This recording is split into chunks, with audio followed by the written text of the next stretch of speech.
Hello, all. Classic reinvention here from WeFunder with the amazing Sherry Deutschmann. I got it. Of BrainTrust here in Nashville. How are you today? I'm doing great, even on a little rainy, foggy day. Yeah, it is very gloomy. It kind of goes in and out, but at least it's warmer than most places. I'm from Philadelphia, and as I hear right now, it is cold. It's I don't know what, and I'm just thankful to at least not experience that for one time in my life. And happy to be in Nashville, huh? Yes, I am loving it. So, doubling back, I did a lot of reading, and I appreciated your story. The beginning of being a Jehovah Witness to early bride, single mom, aspiring singer, to then over time becoming a sales aficionado, and it was maybe even more in between. But this was all before Letter Logic. We haven't even gotten to that legendary status yet. We're going to save that to the very end, the sort of the crescendo Okay. that leads to the rest. And my big takeaway from that earlier period, though you were coming from a place of disadvantage, it was still an air of belief and an understanding of worth, it seemed. A lot of people will stay in a bad situation or not fight as hard because of comfort. This is all they know, and they have fear of the other side and being alone on that other side. But that didn't seem to be as much of an issue for you, to the point where it paralyzed you. Like, you kept fighting, you kept growing, you kept constantly wanting for more. And so at each stage, even though you may not have known any better, you didn't care and you just kept going. And to me, those two combinations are like a superpower. Like, I love it when I can see that in people. And I was wondering if you thought about it that way. And if you did, where do you think it came from? And even if you didn't consider it, you just, I am bringing this to light now. Where do you think that came from? You hit the nail on the head when you said I didn't know any better. I didn't know what I didn't know, and I'm glad, because if I had, I would have been too intimidated and fearful to do anything. To move here, as a single mom moving to a new city where I didn't know anyone, didn't have any skills or education or money, and no support, no family here to help with my child. If I had known how hard it was going to be, I wouldn't have moved, and my life would be so dramatically different. So I'm grateful for not knowing. I think that I've always had some grit and tenacity, and also one of the most propelling, I think that's the right word, the thing that has pushed me most is the feeling of not being good enough. And so a constant striving to be better, to find out what I don't know so that the next time I'm in that conversation, I will know what people are talking about. The constant not good enough in every area that drives me, still have that feeling. And interestingly, most of the entrepreneurs that I know who have been successful have at least a little bit of that, and that's what drives us. Yeah, I think that is the commonality, because uh, you can color outside the lines. Like, you don't know that you're not supposed to touch that. You don't know that you're not supposed to go there. And by doing that, you end up, you have the opportunity to discover something. I call it the beautiful unknown. There's a chance that there's something over there of value that just nobody took the time to look at because of the constant rules and regulations that say, don't do that, don't do this, which I think comes from, like, I think it happens in school at times. I think it happens at different positions you may have. Like, you were at the one sales thing, you're like, hey, I think it could be better like this. And the guy's like, no, just keep doing this. And even though it was like a real jerky way that he may have said it to you, it was also on the back end of the ignorance of, I've never taken the time out to consider that because this works. This is how it's always worked. This is probably what somebody showed me. Our business is doing that. I don't even want to take the time out to experiment with something else. And so how important is that, even to this day, where you're just constant, are you still that curious person trying to see what's going on in these other places to see how you can expand what it is you do even more? Oh, absolutely. And I'm probably knee-jerk reactions to a lot of things that I read or see. Oh, I want to try that. Oh, gosh, I didn't know that. I could use that tomorrow. And I think that's also a problem for a lot of entrepreneurs. We are constantly on the move, but it's also what causes us to create really good companies. Yeah, it's hard to find that balance of because at some point you do have to buckle down. You do have to focus on Yes. something combination of volatile and stable. But you know how many times there are entrepreneurs like me who started businesses because they were in a similar business that was doing it so poorly that they thought, I can do this, and I will at least do as well as they're doing, and I can probably do it better. And it was my feeling that I could do it better than he was doing, and he wouldn't listen to me, so I did it myself, and I did it better. Yes, you did. Thank you. So, yeah, that leads into my next one, actually. I think it's awesome that you built your business on a simple idea of being kind. Probably before you even got to how the system makes money. Like, it was just, we're going to treat people good, first and foremost. Everything else will fall into place. And all on the back end of epiphany at your previous job. But what was that transition like? Because here we are again, leaving this comfort zone, jumping out into this strange land where we don't know what's on the other side or what it can turn into. But you had this serious belief that it could be at least better than where you were. Mm-hmm. What was that transition like? What were those ups and downs like? And then what was the moment like when you felt like you're finally on a path to success? Like, this is working and it's going to be even more than I imagined it was going to be. I was born with a healthy dose of empathy, probably sometimes too much empathy. Sometimes I think I'm going to die. Death by empathy, because I care so deeply for other people. But there was just an epiphany moment working for this my previous boss, where I realized that the problems in our company were simply that my coworkers didn't care, and the reason they didn't care is because nobody cared about them, and they knew it. And I was the driver of the revenue. I was a vice president of sales, and I was responsible for all the money that came in the door, and I was disregarded. And so it just hit me one day, I wonder how they feel. They're running machinery in a factory. They're not the rainmaker that I was. If I'm underappreciated, how might they feel? And how is that driving how they show up at work? And then about that time, I read the book Nuts, about how Herb Kelleher started Southwest Airlines with his belief that if the flight attendants were happy and the pilots were happy and the baggage handlers were happy, the passengers would be happy. It was just an amazing thought for me. And it just resonated with me that that's exactly right.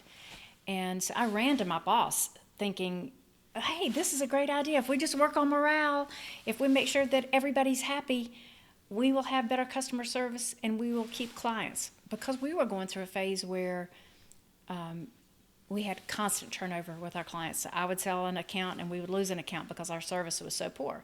And our service was so poor because my coworkers didn't care. And so he didn't listen to me. He brushed me off. And so I left him and started competing with him. And I knew that I didn't want to be like him and that I didn't want to have a company like his. And to me, that started with a basic getting everybody engaged and making sure they care as much as I care. And how do I do that? How do I do that?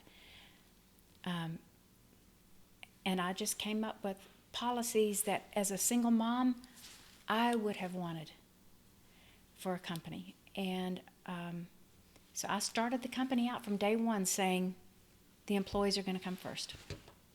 And if I take great care of them, then they're going to be happy and they're going to be focused. And when they're at work, they're going to do a great job because all their needs are addressed. And it absolutely worked. And it happened pretty quickly. I could see the traction. And then as the company grew and grew, it became even more critical to our success. And our sales team, in the last couple of years when we were growing like crazy, the sales team would sell a new account and they'd say, culture sell.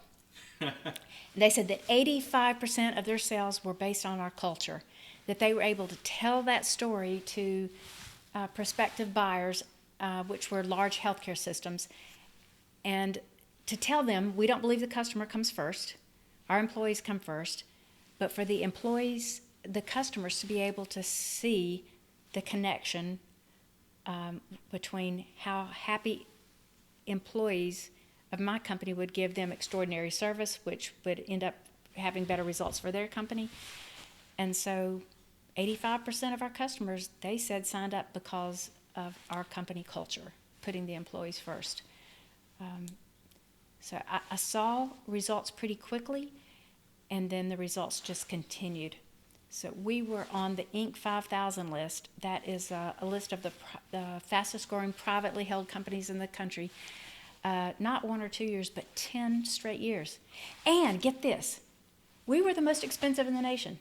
Wow. And being the most expensive and still being able to grow at a pace that would keep us on that list was proof that my concept worked. And we did it with no debt. I brought in an investor when we ran out of money when the company was about 1.5 years old.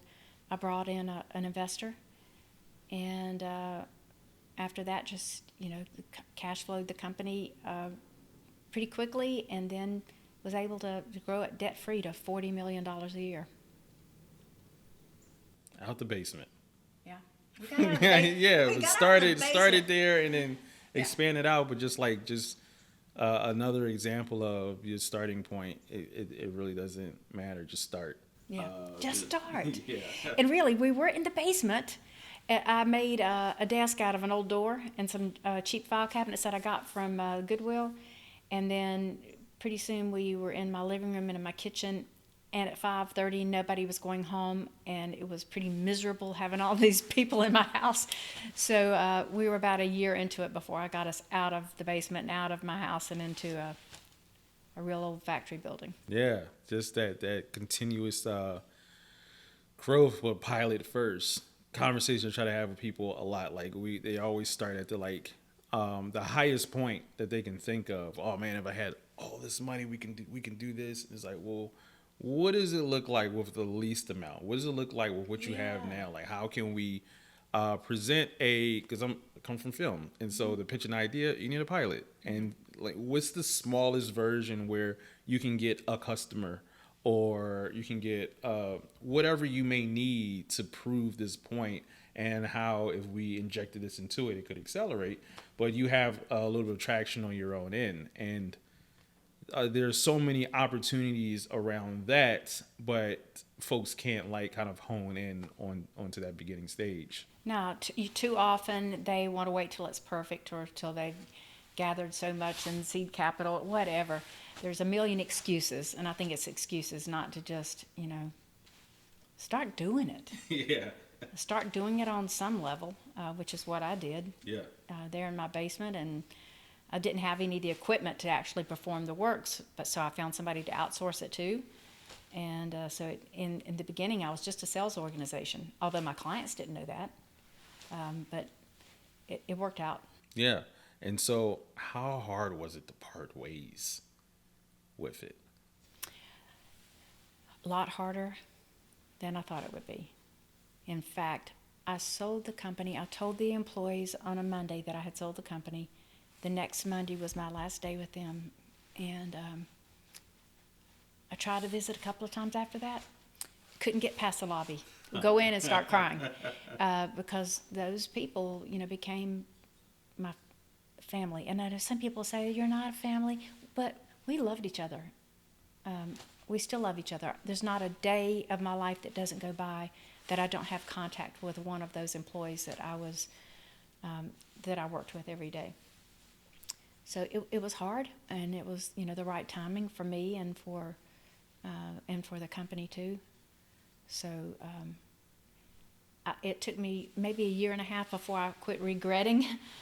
I have no regrets now in that regard. Maybe I wish that I'd found a little different buyer, but I'm okay with the decision. Yeah, I find it interesting when people say that it's not family. It's their coworkers, their colleagues, but don't treat it like family. Don't get too connected.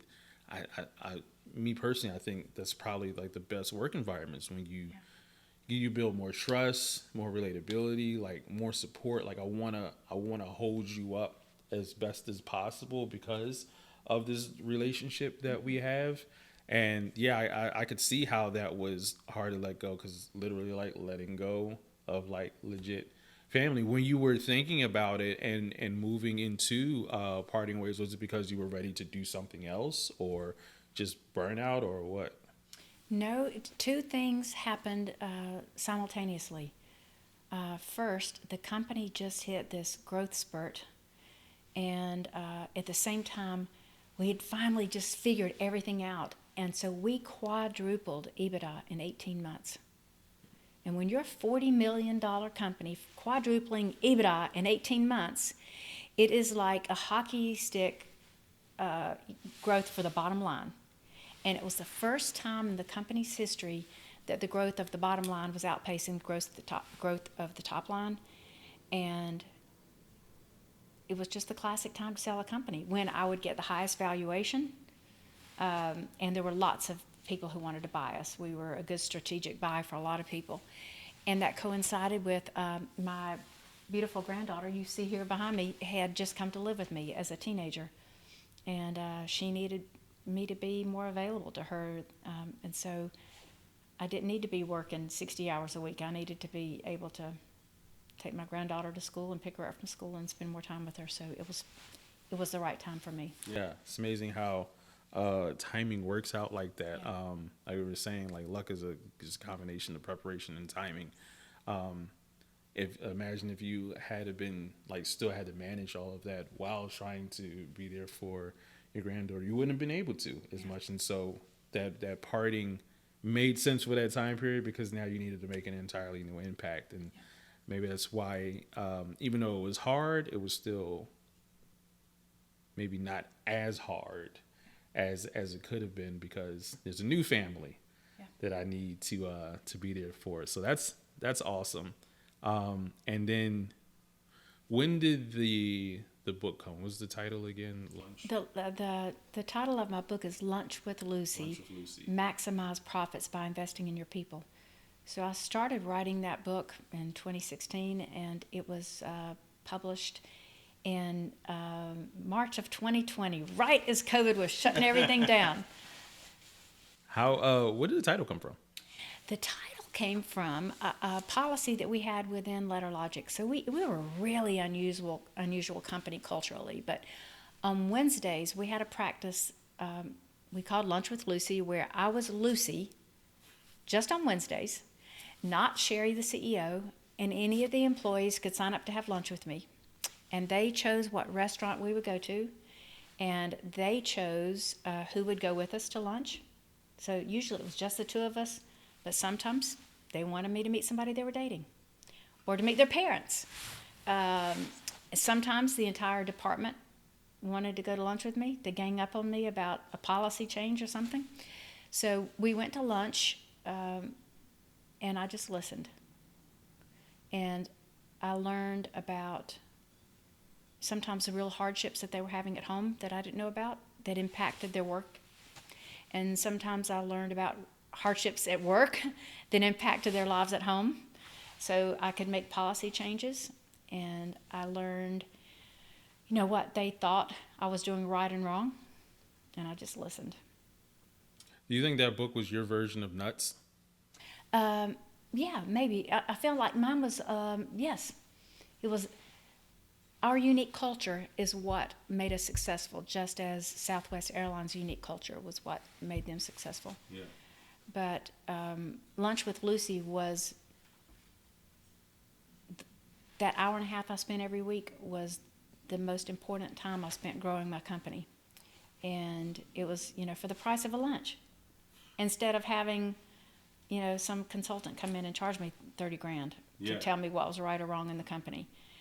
And the employees knew that I was listening to them, because I went back and made changes based on what I'd heard. And it was, they still call me Lucy, which is funny. I'll get texts, hey, Lucy, you want to go to lunch? or a phone call to ask Lucy. Why did you call yourself Lucy? Oh, because I know this is stupid, but I like alliteration. Yeah. And my company name was Letter Logic. Wow. Letter Logic Lunch with Lucy. Wow. That's all. And so after that, somebody thought it was like Lucy with peanuts and Lucy giving advice and sitting at her little table with 5 cents for advice. So I adopted that, but that's not where it started. Yeah, but it's cool nonetheless. Like, I hope that's like one of the stronger areas that people take away from this conversation is the importance of empowering the people around you, because how do they run through a wall for you if they don't believe in you? Yeah. And how do they believe if you aren't constantly showing and proving that you believe in them? Yeah. And it just, they start to, and by feeling that way and having that energy and thinking higher about themselves, you start to do things you didn't even know was available to you, but you're just on a higher frequency at that point. Yeah, there have been so many articles written and studies done about what employees want is to be heard. They want to have a voice. They want to know that their work matters, that they have influence in the company. And this was a really good starting point for me to hear them. And there were so many ways that I could demonstrate that I had actually listened. And it just made us stronger. So it enabled us to have just 50 people creating $40 million a year. And everybody being so fully engaged in caring for one another and having empathy for the unique situations of each other so they could step in to help a coworker when needed. So if somebody had to be out for a family matter, they didn't complain. They would just pop in and fill the gap because they cared for each other. And they were uniquely incentivized by a really crazy profit share plan that I came up with. So that was probably the most unique thing we did. Can I tell you about that? So lots of big companies have profit share plans, and the way they work is the profits are distributed once a year usually, and they're distributed based on a percentage of your salary. So the higher your salary, the more of that profit you're going to get.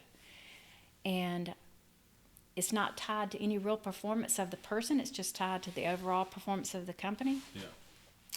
And so our profit sharing plan was very different in that it wasn't meant as a reward, it was meant as an incentive. It created profit in that every month I gathered all the employees together in one room, and it became a bigger and bigger room as time went by. We had lunch catered in, and we went over the financials, the P&L from the previous month. And I showed them to the penny how much money we brought in, and to the penny what our bottom line was. And then we took 10% of the bottom line and split it evenly. 50 employees, you got $100,000 to share. Everybody knew exactly what they were getting. And so that meant that our custodian got the same thing that I got. We all got exactly the same dollar amount because our jobs were equally important in creating that bottom line. And some people argue, well, no, it should be a percentage of the salary. No, there's a great disparity in our salaries already because of your experience or your title or your education. That's already there. But don't tell me that we can do without our receptionist. And don't tell me that our custodian is not more important than the CFO, especially when the toilet is clogged. So it was a equal profit share, so everybody felt equally valued. And we also did it every month, and that was critical because it had been only the past 30 days you had to review. And so if the bottom line was up there, we could celebrate, look at this amazing thing. And it's because all of us were doing exactly what we were supposed to be doing. And if we had a less than profitable month, well, we were profitable for years, but if the profit wasn't as great as it had been the previous month, then we could talk about that big screw up 13 days ago, and that cost us $30,000. And then the next day we had that other mess up, and that cost us 50 grand. And that's why our profit was a little lower this month. And so everybody could start drawing a line between their behavior and the bottom line, and then they benefited because of changing their behavior with a part of that bottom line. And so the checks got bigger every month. And so the last, the very first one was $7. And it's amazing how everybody was happy and celebrated that $7 check. And then the last one that I signed, the last several were over $1,000. So if you're making $20 an hour, and every month you're getting a check for $500 or $1,000, it can make a real difference. And it did. And it it caused us to have really great retention. And it caused people, and this is a crazy byproduct we didn't expect, you weren't likely to recommend one of your friends come to work for us if you didn't think they were going to pull their weight. Oh, wow, how about that? And when we brought in a new employee, everybody was quickly wanting them to get up to speed and pull their weight so they would earn that their percentage of their share of the pie. So I think it was the best business idea I ever had in my life, and the simplicity of it. There's nothing complicated. Here's the top line, here's the bottom line, 10% split evenly. That's simple, elegant, anybody can understand it. And it made everybody pay attention to what they were doing so that we could get more and more profitable. Those people coming together and doing all that hard work and wanting the company to do better because you created an atmosphere of being better and constant inclusion. And, I'm not just going to get a piece of this growth, but I want to make sure that everybody does as well. And so you end up pulling weight in different ways. And again, it goes back to the conversation of walking into those rooms that you're not supposed to be in and discovering different things. You have a byproduct that you weren't even expecting. Now the people are almost like little mini CEOs, like just checking everyone all across the board. And so that's awesome. So you take that break as you needed, but then you start working on BrainTrust. Did you carry those same just different byproducts of culture and whatnot into BrainTrust? And for those that don't know, what exactly is BrainTrust, and what were your goals for it when you were developing it? Okay, great. Well, BrainTrust is a peer-to-peer organization to help women-owned businesses get their revenue up to $1 million a year. I started it because I had been a member of EO, the Entrepreneurs Organization, and WPO, the Women's Presidents Organization, and both of those were really pivotal to my professional growth. But you can't join either of those until you get to $1 million in revenue. And so there's 13 million women in the U.S. that can't join because they don't have the revenue where it needs to be. So I started this for them, where the peers, 7 women business owners, get together once a month and help each other through business opportunities and challenges. And the process is working. So less than 2% of women nationally get to $1 million in revenue. In our first 18 months, 10% of our members made it, because they're helping and pushing each other and holding one another accountable. So it's a fantastic process. So I started the company about 2 years ago. We're in Nashville now, just expanded to Memphis, and we'll be going nationwide shortly. But yes, we started with some of the same practices and benefits that I had at LetterLogic. So at LetterLogic, we paid for 100% of the medical, dental, disability, and life insurance, had good wages, a real fair living wage. We could have a whole hour on what's a fair living wage. It's something I'm really passionate about. And we helped the employees buy their first home, giving them that 10% profit share every month, letting them bring their kids and their pets to work anytime they wanted to, helping them start their own businesses, and just creating an overall happy culture. And so those same practices I brought into BrainTrust, which as soon as we get profitable, which I'm hoping is this year, we will do the 10% profit share again. I've started out giving all the employees some phantom stock, so they can benefit when or if the company is ever sold. But also having a 401k that matches up to 6% of their contributions, which is not that common in a startup. But I think overall we've got, really good, healthy benefits with the same mindset that if I take care of them, they can take better care of our customers, and that will build the value of the company. I appreciate seeing this new iteration of it. Like, this is still the constant theme, and you're just refining it for different spaces, and you're probably going to build more things that carry that same tradition. So, I'm looking forward to also looking back on this interview and being like, that's when before she even reached this point of it's going to be bigger than I think it's bigger than Letter Logic, but. Yes, it has the opportunity to be much, much bigger than Letter Logic. But here, look at that conversation when we were talking about all those things to come, and that's another takeaway. Hopefully, from this is put that out into the universe, believe it, see it, hold it, work towards it, because you've seen it. It's a real thing technically, and you just need to find those different ways to kind of get to. That dream and manifest it into a real thing. But man, it starts with the confidence, knowing self, and what our founder calls it delusional confidence. Like when he's building WeFunder, and he's not a politician, he doesn't know anything about Congress, but he just knows that I should be able to invest in my friends, and marches down there, and has all these different talks, and now it's a law. That has changed. It starts with that belief. Yeah, I think I didn't have a lot of that delusional confidence, but what I had, which I have in spades, is common sense. And I just took a common sense approach to it, and that has served me well. Yeah, treat people nice. Yeah, it's just basic stuff. People like to be treated well, and if you treat them well, they will treat you well back, right? Yeah.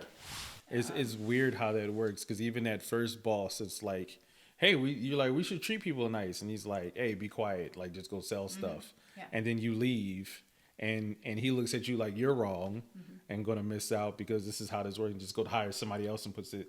But then you end up with the space where there's probably so much turnover at that company because people don't feel appreciated, and it's not growing the way it should be growing. But it didn't. Because you didn't do this one thing that has nothing to do with business and numbers, and it's just, I'm going to treat you fairly. I'm going to treat you nice. You know what? It's not even going to be fairly. I'm going to over nices. I'm going to make sure that you are okay and you are good and you feel appreciated, and I'm going to give you all those reasons to believe in me because look at how much I believe in you. Mm-hmm. I took so much of my experience as a single mom, and I was so broke. I literally couldn't afford electricity and daycare, so sometimes my daughter and I would live without electricity for several days until I could afford to turn the lights back on. Literally sitting at my desk rolling pennies out of the bottom of my purse so that I would have 50 cents to put in my car to get home to pick her up. And not having health insurance, and seeing some really bad things that happened to us because we didn't have health insurance, and just and knowing how that prevented me from showing up 100% at my jobs.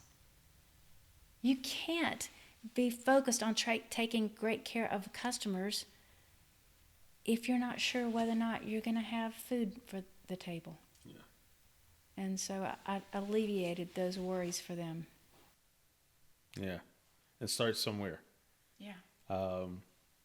I can relate to that part. Not knowing, people just looking at you like you're crazy, and it's like, nah, it's going to work out eventually. Or the job before this job, just leaving during the pandemic. It's like, I don't like the culture here. I don't like the fit. I don't like the way people are being talked to. I don't like the way it feels. Life is too short yeah, to be in a job like that. It can definitely do better. And folks are looking at me like I'm crazy. Yeah, but but we have to pay rent. And it's like, we'll figure it out. Like I can see better. Like this isn't it. And then it ends up, working itself out. It gets a little, of course, harder before it's easier. But that belief and that constant work, it eventually, I think it's the action of sort of like the universe beginning to mold towards that.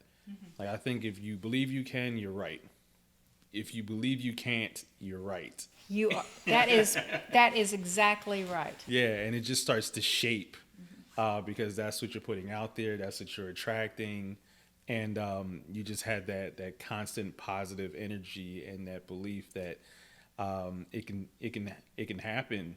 But it's first and foremost because of just like the actions that you send towards people.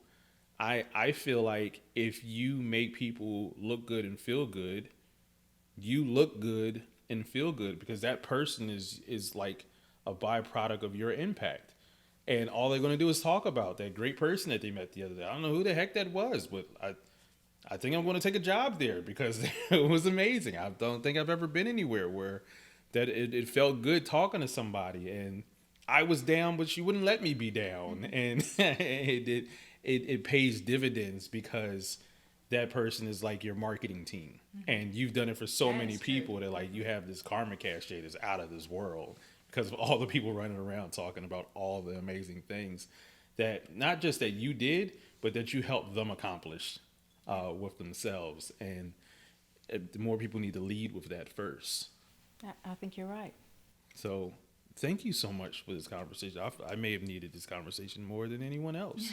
I like to soak these stories up and just see more and more examples of folks that are working the path. And it's crazy how it's the unorthodox thing to do, being polite and not cruel and stern.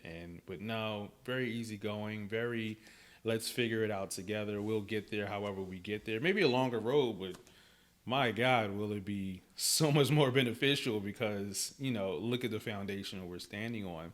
And so I look forward to seeing how BrainTrust kind of manifests into that as well. The things after that, I know the city is better because of it. Like you're a shining example of like, what this place kind of represents. I feel like I've met more and more people like you, and that's amazing to know that is one of those reasons why you tell people to come here even more. Like, yeah, there's the music, there's the arts, but the culture first and foremost. Like it's something that you kind of need to absorb for a bit and then go out into the world. Because if you carry that Nashville energy other places, and then that same thing starts to happen, whereas these constant impact bubbles, then man, imagine all that could be accomplished. So thank you for that. You're welcome. Nashville is amazingly collaborative, isn't it? Yes. Like even with competitors, we will help each other. Yeah. Are there any final words that you have for the audience that is tuning in? Oh, heck, I didn't know we were still live. Nothing bad can ever come from you having empathy for your fellow man. And so if you're an employer, your ability to put yourself in the shoes of your employees and to see the world through their lens will help you be a better boss and help you build a better company. Yeah, so thank you You're welcome. for all of this. And you made it fun. Yeah, I try to make it more of a conversation than anything. Yeah, because after a while I forgot that there is a camera there. Yeah. And I didn't use any profanity. None whatsoever. I could have, but I didn't. Yeah.